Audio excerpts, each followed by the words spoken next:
روشن نیلی گہری آنکھیں اور آنکھوں میں ہلکے سبز رنگ کی دھاریں جو اس کی آنکھوں کو مزید دلکش بناتی تھی، سنہری بال، وجیح چہرہ، توانا جسم اور اس پر اس کے خیالات۔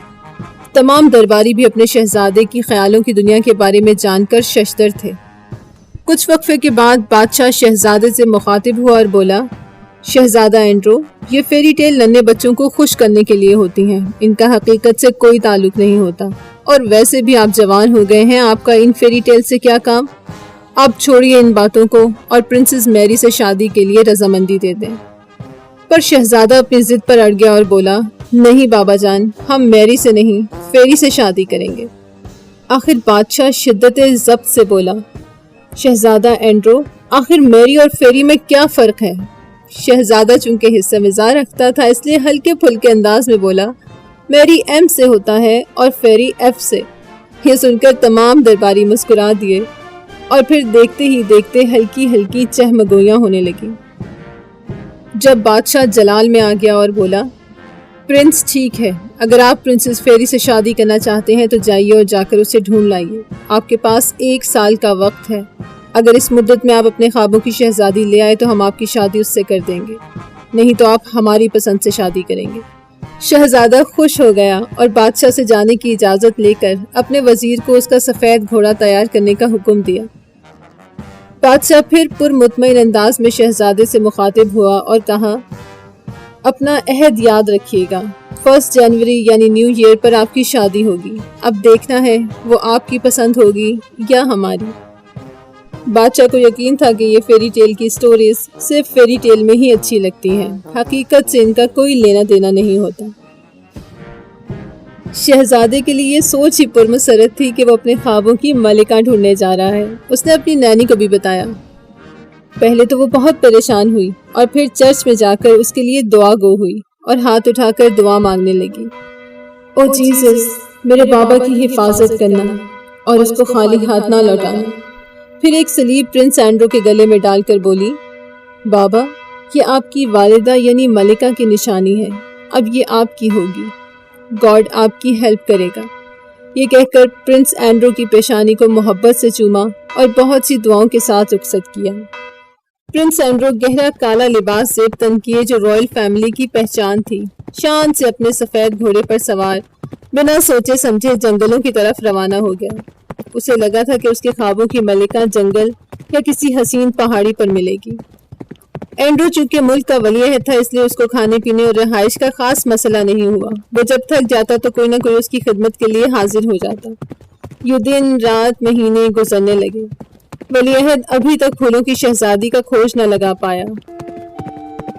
اب اسے مایوسی ہونے لگی، اس کو بھی یقین آنے لگا کہ میجک صرف فیری ٹیل میں ہی ہوتا ہے، اصل میں ان کی کوئی حقیقت نہیں ہوتی۔ یوں خیالوں ہی خیالوں میں اپنے ساتھ مخاطب وہ اپنے گھوڑے کو دوڑائے بہت دور نکل آیا۔ اسے پتہ ہی نہیں چلا کب شام کے گہرے سائے پھیل گئے، دیکھتے ہی دیکھتے رات ہو گئی۔ جب اچانک اسے اپنے گھوڑے کی ہنہناہٹ سنائی دی، اسے یوں محسوس ہوا کہ گھوڑا دھیرے دھیرے دلدل میں اترنے لگا ہے۔ اس نے ایک جھٹکے سے گھوڑے کی زین کھینچی، بجائے گھوڑا دلدل سے باہر نکلتا، الٹا شہزادہ اپنا توازن برقرار نہ رکھ سکا اور سیدھا دلدل میں جا گرا۔ اس نے مدد کے لیے ادھر ادھر دیکھا تاکہ وہ کسی کو مدد کے لیے پکار سکے، پر اس بھیانک رات میں نہ بندہ تھا نہ بندے کی ذات، بس تھی تو کالی اندھیری رات، ہر سو اندھیرا ہی اندھیرا، اور اس پر ٹڈیوں، چمگادڑ اور مینڈک کی آوازیں ماحول کو مزید ہولناک بنا رہی تھیں۔ دور کہیں گیدڑ اور الوؤں کی آوازیں۔ شہزادے نے سوچا، آج لگتا ہے کوئی انسان تو نہیں، پر ان جانوروں کا میں مہمان بنوں گا، اور یہ بھی معلوم نہیں کہ یہ میری خدمت کریں گے یا میرے ہی گوشت سے اپنی ضیافت اڑائیں گے۔ یہ سوچ کر اس نے ایک جھجری لی اور سچے دل سے اپنے رب کو پکارنے لگا، او گاڈ ہیلپ می پلیز۔ وہ آنکھیں بند کیے بائبل کی آیت کا ورد کرنے لگا، جب اچانک اس کے منہ سے کوئی چیز آ کر ٹکرائی۔ اس نے گھبرا کے آنکھیں کھولیں تو کنول کا پھول اس سے آ کر ٹکرایا۔ اس کے دماغ کے پردے پر پھولوں کی شہزادی کا عکس لہرا گیا۔ اپنی حصے مذاق کی طبیعت سے مجبور ہو کر وہ ہنستے ہوئے آسمان کی جانب رخ کر کے بولا، واہ جیزس، کہاں وہ حسین خواب، کہاں یہ ہولناک حقیقت۔ اچانک غڑپ کی آواز آئی اور وہ ایک جھٹکے سے دلدل میں اتر گیا۔ آخری منظر جو اس کی آنکھوں نے دیکھا وہ یہ کہ اس کا گھوڑا بھی اس کے ساتھ دلدل میں اتر گیا. جو ہر طرف مینڈک، چمگادڑ، ٹڈیوں، گیدڑ اور یہاں تک کہ الوؤں کی آوازیں ماحول پر چھا گئیں. پر ایسی پراسرار رات میں کنول کا پھول اپنی پوری آب و تاب سے اس منظر کا جائزہ لینے لگا. ایک زوردار دھماکے کی آواز آئی اور تمام پرندے درختوں سے اڑ کر ادھر ادھر بکھر گئے اور ایک غیر انسانی آواز پورے منظر پر چھا گئی. يفيك كفون كفون بفكتفه جفس نفين مفارفي نفيد نفين خفل لفل دفال دفي. کون تنبغت ہے جس نے ہماری نیند میں خلل ڈال دی؟ شہزادہ جو بیچارہ زوردار دھماکے سے زمین پر آ گرا تھا کراہتا ہوا سیدھا ہوا. ابھی وہ اپنی کمر صحیح طرح سے سہلا بھی نہ پایا تھا جب اچانک اس غیر انسانی جاندار کو اس عجیب و غریب آواز میں بولتے ہوئے حیرت سے دیکھنے لگا. ابھی وہ اسے کچھ بولتا، چاروں جانب سے ہلکی ہلکی ونڈ چائم کی آوازیں آنے لگی.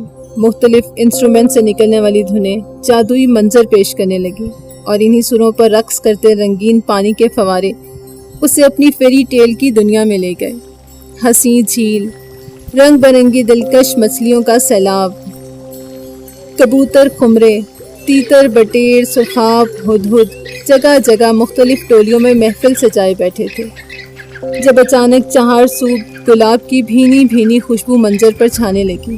دیکھتے ہی دیکھتے گلاب کی کلی چٹکنے لگی، دھیرے دھیرے پنکھڑیاں کھلنے لگی. 3 انچ کی چھوٹی سی پرنسس، سنہری لمبے بال، سر پر ڈائمنڈ کا تاج سجائے جو یاقوت، نیلم اور زمرد سے جڑا تھا، گلابی گلاب کی حسین پوشاک پہنے گلاب سے نمودار ہوئی. تب شہزادہ ہوش میں آیا اور اپنے آپ سے مخاطب ہوا، اتنی چھوٹی پرنسس، یہ تو میری پنکی فنگر جتنی ہے، میں اس سے شادی کیسے کروں گا؟ اور تو اور یہ کھائے گی کیا اور رہے گی کہاں؟ کچھ دیر سنجیدہ رہنے کے بعد وہ اپنی عادت سے مجبور ہو کر خود سے مخاطب ہوا، واہ جیزس، خواب پورا بھی ہوا تو کس انداز سے. ابھی وہ کچھ اور بولتا، پھر سے غیر انسانی آواز گونجی، چپ مفس خفرے.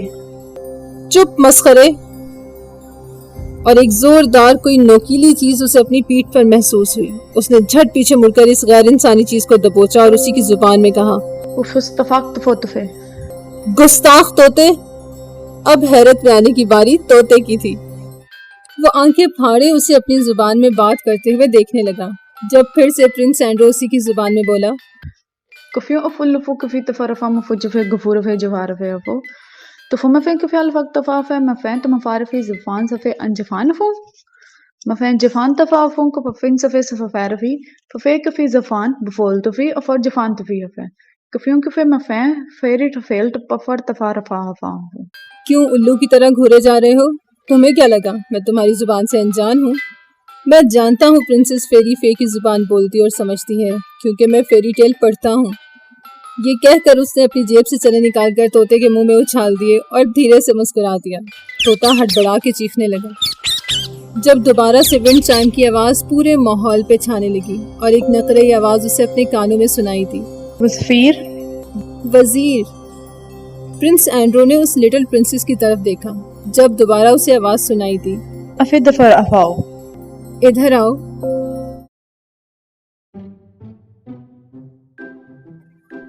شہزادہ حیرت سے ادھر ادھر دیکھنے لگا. اسے تو چاروں جانب کوئی انسان نظر نہ آیا سوائے اس لٹل پرنسس کی اور اس کے. وہ منہ ہی منہ میں بڑبڑایا، لگتا ہے پرنسس کی نگاہ کمزور ہے، پر یہ تو میری فیری ٹیل میں نہیں لکھا تھا. چلو کوئی بات نہیں، ہم چشمہ لگوا لیں گے. وہ سر کھجاتے منہ ہی منہ میں بولا. ابھی وہ مزید کچھ بڑبڑاتا جب طوطے نے چونچ اس کے سر پر ماری اور چیخ کر بولا، افن دفا فوگفا تفو اور تفیرفی مفاسفی. اندھا ہوگا تم اور تیری ماسی.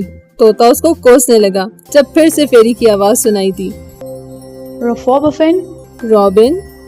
شہزادہ کچھ سمجھتا جب طوطا اڑا اور فیری کے قریب جا کر سر خم کر دیا اور بولا، یفس مفائل فورڈ. یس مائی لارڈ. جب شہزادے نے یہ منظر دیکھا تو عادت سے مجبور ہو کر بولا، 3 انچ کی ملکہ اور 3 فٹ کا وزیر. وزیر نہیں، طوطا. اس کے خیالات اور زبان کو تب بریک لگی جب پرنسس پھولوں پر قدم رکھتے دھیرے دھیرے زمین کی جانب اترنے لگی. جو زینے کی مانند سجے تھے، سی گرین آنکھیں جو ہر بار پلک جھپکنے پر اپنا رنگ بدلتی، کبھی بلو، کبھی گرین اور کبھی دونوں رنگوں کا عکس اس چہرے پر محسوس ہوتا اور اس کی دودھیا رنگت پر خوب جچتا۔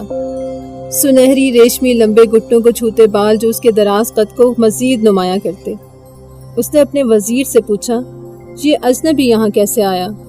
طوطا گھبرا گیا اور ہکلانے لگا، پھر گول گول آنکھیں گھما کر سرگوشی میں بولا، یہ اجنبی ہماری لینڈ میں بنا اجازت ہی گھس آیا اور پھر آ کر ہمارے محل کو خوفناک حقیقت اور میرے درباریوں کو جانے کیا کیا کہنے لگا، اور تو اور اس نے میری گلجبین کو بھی برا بلا کہا۔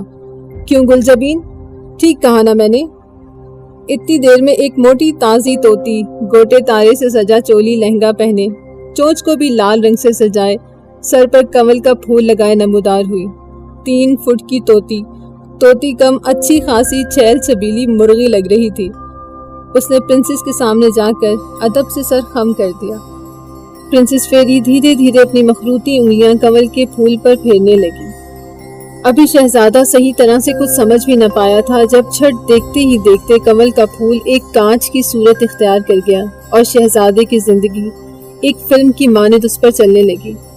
پرنسس فیری بڑے غور سے یہ سب دیکھ رہی تھی، پھر کچھ سوچ کر ایک ٹھنڈی آہ بھری، ایک نظر پرنس اینڈرو پر ڈالتے وہ واپس اپنے گلاب کے محل میں لوٹ گئی اور سب کچھ ساکت ہو گیا، یوں جیسے کہ سب نیند کی وادیوں میں ڈوب گئے ہوں۔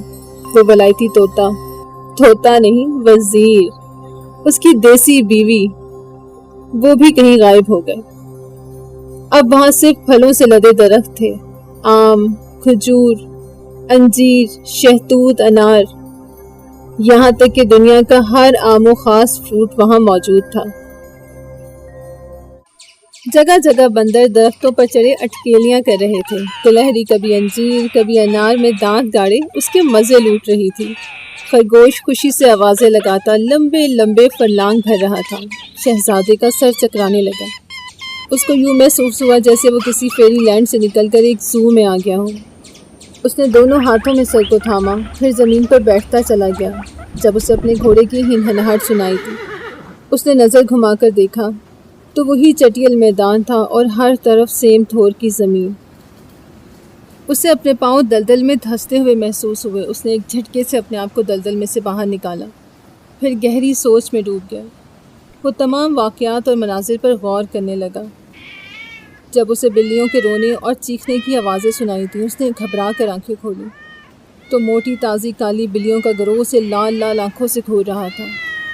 اس سے پہلے کہ وہ اس پر جھپٹتے، اس نے آنکھیں بند کر دی اور بائبل کی آیت کا اونچی اونچی آواز میں ورد کرنے لگا، اور پھر سے پکار اٹھا، او گاڈ ہیلپ می پلیز، مجھے اس جادوئی دنیا سے باہر نکال، مجھے میری منزل پر پہنچا، نہیں تو میں اس جادوئی دنیا میں بھٹک جاؤں گا، پھر شاید میں اپنا اعتماد بھی کھو بیٹھوں، ساتھ ہی ساتھ تجھ سے بھی غافل ہو جاؤں۔ Oh God, oh God, oh God help me please. اس کا چہرہ شدت ضبط سے لال ہونے لگا، پر وہ اپنے رب کو منانے کا فن جانتا تھا۔ اچانک اسے چرچ کی گھنٹیاں سنائی دی۔ جب اس نے آنکھیں کھولی تو خود کو ایک چرچ میں پایا۔ اس کے سامنے ایک سینری موجود تھی، وہی فیری لینڈ اور اس کے کریکٹرز۔ وہ پلک جھپکے بغیر اس سینری کی جانب دیکھ رہا تھا جب چرچ کے فادر اس سے مخاطب ہوئے اور مسکراتے ہوئے بولے، سن، کیوں اداس ہو؟ خود تو جادوئی دنیا چاہتے تھے جہاں بہت سا میجک اور فیری لینڈ کے کریکٹرز ہوں، تو اب پریشان اور اداس کیوں ہو؟ شہزادہ حصے مزاح ضرور رکھتا تھا، پر اندر سے وہی معصوم بچہ تھا جو اپنوں کی کمی بہت شدت سے محسوس کرتا تھا۔ بچپن سے اس نے لاوارثوں جیسی زندگی گزاری تھی۔ وہ لاکھ ملک کا ولی عہد سہی، پر تھا تو وہی ننھا معصوم بچہ، باپ کی توجہ کو ترستا، اس کے غموں کو کوئی جان نہ لے، اس لیے اس نے اپنے اوپر ایک خول چڑھا لیا تھا۔ پر اب ایک پرشفیق شخصیت کا لمس کندھے پر پا کر وہ وہی 8 سالہ ننھا اینڈرو بن گیا، پھر ہچکیوں سے رونے لگا۔ فادر نے اس کو اپنا دل ہلکا کرنے دیا، پھر دھیرے سے مسکراتے ہوئے مخاطب ہوا، پرنس، گاڈ نے تمہاری سن لی، لگن سچی ہو تو انسان خدا کو بھی ڈھونڈ لیتا ہے۔ یہ تو پھر ایک پرنسس ہے، لٹل فلاور پرنسس۔ جاؤ یہ سینری اپنے ساتھ لے جاؤ، تمہارے پاس وقت بہت کم ہے۔ آج دسمبر کی 5 تاریخ ہے اور تمہیں اپنے ملک میں پہنچنے میں 25 دن کا عرصہ لگے گا۔ یہ کہہ کر اس نے اس کی سلیب کو اپنے ہاتھوں میں لیا اور آنکھیں بند کر کے بائبل کی چند آیات پڑھی۔ پھر بولا، جاؤ سن، گاڈ تمہاری حفاظت کرے۔ شہزادہ پوچھنا چاہتا تھا کہ پھولوں کی شہزادی کہاں ہے اور وہ اس سینری کا کیا کرے، کیسے اس سے شادی کرے۔ ابھی اس نے پوچھنے کے لیے لب کھولے ہی تھے جب اچانک فادر وہاں سے غائب ہو گیا۔ اس نے الجھ کر ادھر ادھر دیکھا، وہاں کچھ بھی نہیں تھا، بس وہی میدان اور دلدل ہی دلدل۔ اسے لگا شاید یہ بھی کوئی آنکھوں کا دھوکہ ہے۔ پھر اچانک اس کی نظر اپنے ہاتھ میں موجود سینری پر پڑی۔ ابھی وہ حرکت کرتا جب گھوڑا اس کے پاس آ پہنچا اور سر جھکا کر اس کو اپنے انداز میں چلنے کا اشارہ کرنے لگا۔ شاید وہ اپنے مالک کو احساس دلا رہا تھا کہ ان کے پاس وقت بہت کم ہے اور مسافت شاید بہت زیادہ۔ شہزادے نے پیار سے گھوڑے کی پیٹھ کو سہلایا اور اس پر سوار ہو کر محل کی جانب چل دیا۔ جانے کتنے دن اور رات گزر گئے خاموشی سے سفر طے کرتے ہوئے۔ وہ ہسمکھ سا شہزادہ اب سنجیدہ ہو گیا تھا۔ دیکھتے ہی دیکھتے 31 دسمبر کی رات بھی آ پہنچی اور شہزادہ محل سے کوسوں دور تھا۔ دوسری جانب بادشاہ بھی بڑی بے صبری سے شہزادے کی واپسی کا انتظار کر رہا تھا۔ اس کی نگاہیں گھڑی پر مرکوز تھیں۔ گھڑی 12 کا ہنسا عبور کرنے والی تھی جب چند آوازیں اسے اپنے کانوں میں سنائی دیں۔ پرنس اینڈرو آ گئے، پرنس اینڈرو آ گئے۔ بادشاہ بھی دربار کی جانب چل دیا جب اس کی نظر تھکے ہارے بکھرے بکھرے اپنے لختے جگر پر پڑی۔ وہ پرنس کو دیکھ کر بے چین ہو اٹھا اور اپنے اکلوتے لختے جگر کو جھٹ گلے سے لگا لیا۔ پھر اس سے مخاطب ہوا، پرنس، یہ کیا حالت بنا لی ہے آپ نے اپنی، اور آپ اتنے کھوئے کھوئے کیوں ہیں؟ کچھ تو بتائیے۔ شہزادے نے ایک خاموش نظر بادشاہ پر ڈالی، پھر فیری لینڈ کی سینری اس کی جانب کر دی۔ بادشاہ الجھے الجھے اس دل فریب سینری کو دیکھ رہا تھا۔ شہزادے نے ادب سے سر کو خم کیا اور بولا، مائی لارڈ، آپ نے صحیح کہا تھا، میجک اور میریکل صرف فیری لینڈ میں ہوتا ہے، اس کا حقیقت سے کوئی تعلق نہیں ہوتا، کچھ بھی نہیں ہوتا۔ تمام مناظر کسی فلم کی طرح اس کے دماغ کے پردے پر چل رہے تھے۔ وہ ایک ہی جس میں بولے جا رہا تھا، یہ سب آنکھوں کا دھوکہ ہوتا ہے، ہاتھ کی صفائی، فریب کیا کوئی نفسیاتی بیماری۔ ابھی وہ کچھ اور بولتا جب کوئی نوکیلی چیز اسے اپنے ہاتھ پر محسوس ہوئی۔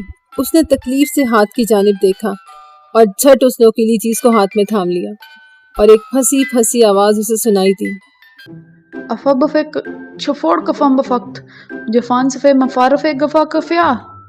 ابے چھوڑ کمبخت، جان سے مارے گا کیا؟ شہزادہ بے یقینی سے اس کو گھور رہا تھا اور سمجھنے کی کوشش کر رہا تھا کہ یہ خواب ہے یا حقیقت، جب دوبارہ کسی نے اسے بہت زور سے کاٹا۔ افائی سفالف ہے۔ اوے سالے! شہزادہ دھیرے سے مسکرا دیا اور اسے آزاد کر کے بولا، سالہ تو ہے تو میرا طوطے۔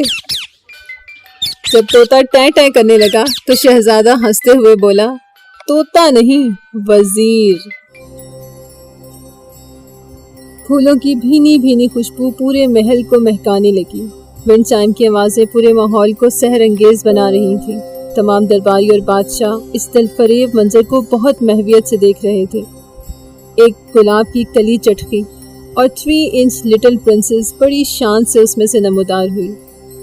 آج وہ لال گلاب کا حسین پوشاک پہنے، زمرد اور روبی کا تاج سر پر سجائے ہوئے تھی، اور اس کی آنکھیں زمرد رنگ یعنی ہری اور سمندر کی طرح گہری لگ رہی تھیں۔ بادشاہ سوچ میں پڑ گیا، اتنی چھوٹی پرنسس؟ شہزادہ بادشاہ کی حالت سمجھ کر دھیرے سے مسکرا دیا۔ شہزادے کو دیکھ کر طوطا، اوہو، طوطا نہیں وزیر، اس کے پاس پہنچ گیا۔ دیکھتے ہی دیکھتے پھولوں کے زینے بننے لگے۔ پرنسس سہج سہج قدم اٹھاتی پھولوں کے زینے طے کرنے لگی، اور پھر سب نے وہی حسین منظر دیکھا جو شہزادے کو پہلی نظر میں اپنا دیوانہ کر گیا تھا۔ جی بالکل، وہ 3 انچ سے بدل کر 5 فٹ 6 انچ کے کانچ کے حسین مجسمے میں تبدیل ہو چکی تھی۔ شہزادہ اس کی جادوئی دنیا میں ڈوبا ہوا تھا جب وہ تمام واقعات اس کو یاد آ گئے کہ کس طرح پرنسس فیری غائب ہوئی تھی اور اس کا لینڈ بھی۔ وہ ابھی تک کسی خواب کی کیفیت میں کھڑا یہ سمجھنے کی کوشش کر رہا تھا کہ یہ حقیقت ہے یا کوئی میجک۔ یہ سوچ آتے ہی اس نے بے صبری سے پرنسس فیری کی جانب قدم بڑھا دیے اور جھٹ اس کے ہاتھ مضبوطی سے تھام لیے اور نیچے بیٹھ کر فیری سے مخاطب ہوا۔ Princess will you marry me?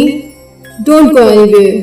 I don't know تم کوئی خواب ہو یا حقیقت، بس میرے پاس رہ جاؤ یا پھر مجھے بھی اپنی جادوئی دنیا میں اپنے ساتھ لے جاؤ۔ بادشاہ اور تمام درباری ایسے ساکت کھڑے تھے جیسے کسی نے چھڑی گھما کر انہیں اسٹیچو بنا دیا ہو۔ شہزادی نے اپنا ہاتھ شہزادے کے ہاتھ سے چھڑانا چاہا تو اس کا ہاتھ سلیب پر جا لگا اور سب حرکت میں آ گئے۔ بادشاہ کو تو یہ حسین اور انوکھی شہزادی بہت پسند آئی کہ شاید اس کو اپنے بیٹے کی آبدیدہ حالت بے چین کر گئی۔ بادشاہ نے کچھ بھی جانچ پڑتال کیے بغیر پرنس اور پرنسس کی شادی کر دی۔ بادشاہ نے پرجوش ہو کر جیسے ہی شہزادے اور شہزادی کے سر پر ہاتھ رکھنا چاہا تو اس کے ہاتھ میں وہ سینری آ گئی، وہی فیری لینڈ اور اس کے کردار۔ سینری میں بس ایک کردار کا اضافہ ہو چکا تھا اور وہ تھا ملک کا ولی عہد، اس کا اکلوتا بیٹا پرنس اینڈرو، جو بڑی شان سے جھیل کے بیچوں بیچ پرنسس کا ہاتھ تھامے اسی سینری کا ایک دلکش اور مکمل حصہ لگ رہا تھا۔ بادشاہ دیوانہ وار سینری ہاتھ میں تھامے اپنے ولی عہد کو پکارنے لگا، پر اب وقت گزر چکا تھا۔ پرنس اپنی جادوئی دنیا میں جا چکا تھا جہاں بہت سا میجک اور کبھی نہ ختم ہونے والی خوشیاں۔ بادشاہ اور شہزادے دونوں کی وش پوری ہو چکی تھی۔ ایک جادوئی دنیا میں جانا چاہتا تھا اور دوسرا رب کی رحمتوں کو بھلائے ملکہ کے جانے پر شہزادے کو نظر انداز کرتا اور شکوہ کرتا، ملکہ کے بعد میں ادھورا ہوں، مجھے نہ پرنس اینڈرو کی طلب ہے نہ ہی کوئی چاہت۔ سچ کہتے ہیں کوئی بھی وقت قبولیت کا ہو سکتا ہے، اس لیے جب بھی بولو سوچ کے بولو۔ اور اس کے ساتھ ہی نہ صرف آج کی کہانی پھولوں کی شہزادی بلکہ کتاب پری کی باتیں کا اختتام ہوتا ہے۔ آپ کو کتاب میں موجود چاروں کہانیاں سننے کے بعد کیسی لگی اور آپ کی کیا رائے ہے کامنٹ سیکشن میں ہمارے ساتھ ضرور شیئر کیجیے گا and do visit our Facebook page lines Rabil Pirzada. اللہ نگہبان۔